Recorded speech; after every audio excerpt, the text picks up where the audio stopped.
Финансиска блокада им се заканува на комуналните предпријатија во Брегалничкиот регион. Високите сметки за струја им ги празнат буџетите, но инфлацијата им ги зголеми и цените на останатите репроматеријали, а кај дел има и превработеност. Најлоша е состојбата во виничкото комунално предпријатие Солидарност.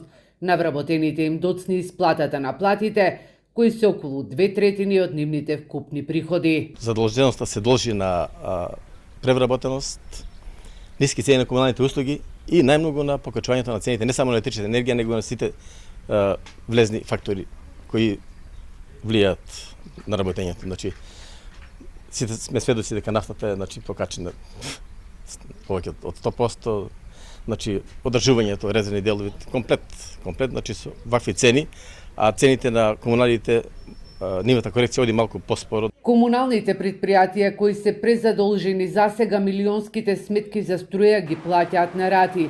Голем дел од нив имаат и големи загуби на водата за пиење која не се фактурира. Во некои општини загубите низ мрежите достигнуваат и до 68%. Пробиштип спасот од високите сметки за струја го гледа во сончевите централи.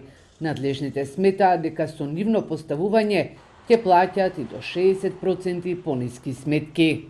Решение за излез од оваа криза е поставување на фотоволтаици на местата каде што можеме да ги поставиме на резервоарите, филтр станицата, градскиот пазар во соработка со општина Пробиштип, градоначалникот, во кој што ги изготвуваме тие проекти.